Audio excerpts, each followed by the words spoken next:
Hey there, it's Johanna, and today I want to kind of follow up a little more on some conversations we've been having about comfort zones. And first of all, I want to follow up. In a previous video, I kind of talked about, are you choosing to stretch outside your comfort zone for something you really want, something that'll help you live your life more fully? Or are there some places where you're stretching it into discomfort just because, well, it's what you're supposed to do, that's what you should do, and that's what it takes to be a better person?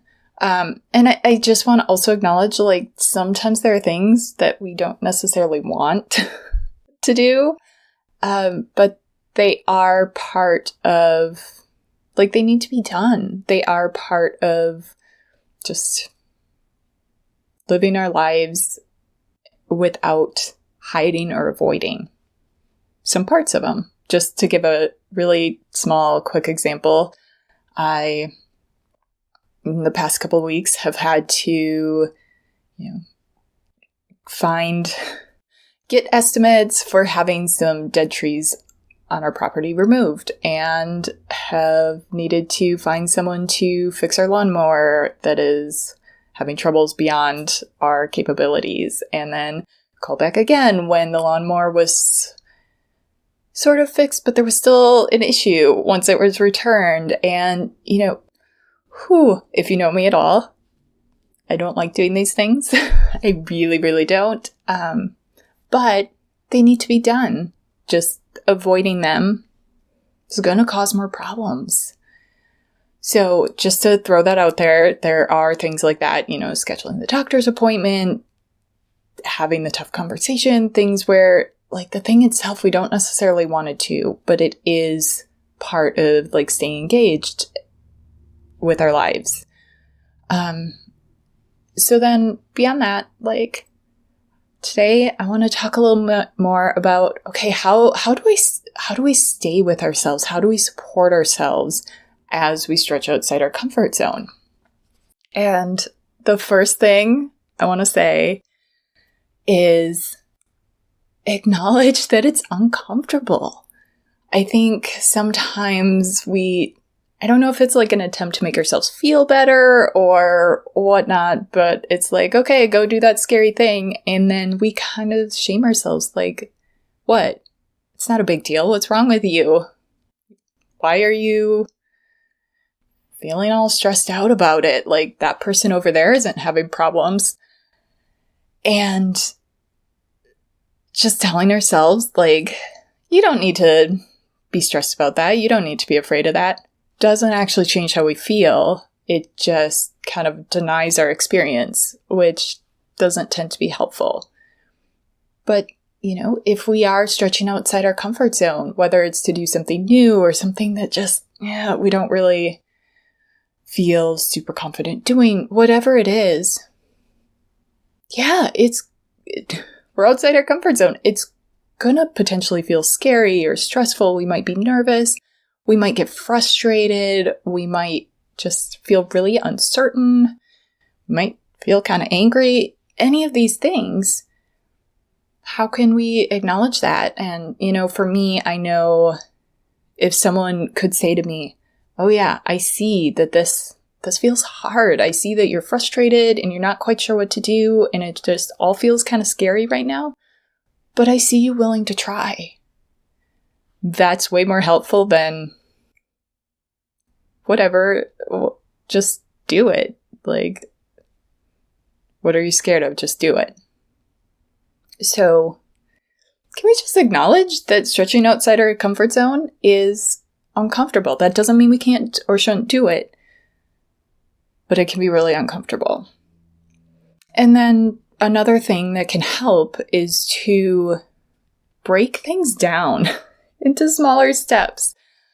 Sometimes, especially things that feel really like a stretch, often they're new and we aren't really even sure what all is involved or how we're going to get there. And they can feel really vague and big and start to feel overwhelming. And, they might be a really big thing, but we can help ourselves a lot if we break it down into smaller pieces, smaller steps, so that we can just kind of concentrate on, okay, what's next? I could think of tons of examples for this, but just to stick to the one I brought up earlier to save time, that just like figure out how to get these trees removed feels really big, but especially because it's just something I don't want to do. But if I break it down and say, okay, well, first step, maybe do a little research and figure out some places that I can start to research, like who in my area does this stuff. And then next step, start finding some names and contact information, read some reviews. Don't have to call anybody yet. Just start figuring out who you might consider calling. And then beyond that, maybe start deciding, okay, I'm going to call these 5 people first, and I'll save the other names because we also had a big storm come through and lots of trees down everywhere, so everyone's really busy. So I'll save the other names, but here's where I'm going to start. Okay. And then, maybe the next step is to actually make contact. And, each step where it's like, okay, I'm going to do this next step. And then that's enough for right now. Makes it a lot easier to start making progress instead of, well, I should just have it all figured out and have no problems just being done. And so kind of along with that, as we are, acknowledging how we feel and breaking it down into steps, another big thing is just to kind of pay attention to where we are in each moment and not get so caught up in, well, I have to get there. I have to just throw myself in the deep end and be at the place I want to end up. But kind of each step, looking around like, okay, what's here? How am I feeling? What do I need? What am I learning here? Maybe we'll, especially since often it is kind of more unknown territory, maybe we'll notice things that need to get figured out or more helpful options or whatever that we weren't really aware of before we got to this point. We might realize, oh, hey, actually, this is reminding me of this other thing I did before. And that's helpful for me to figure out how to deal with this here. And then, at every point, it's okay if we don't know how to get to where we need to be, because at every point, we can kind of reassess and say, okay, here I am. What's next?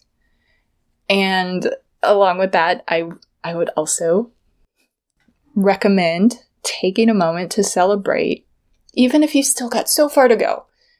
A moment to celebrate. Yeah, I took this step. Look at these steps I've taken.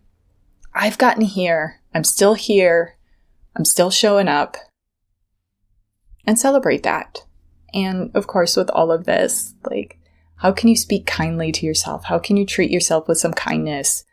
As if you were someone you really wanted, that you cared about and really wanted to support in a way that feels helpful and not just kind of pushing yourself out there. So I guess for today, a question for you is, how do you support yourself?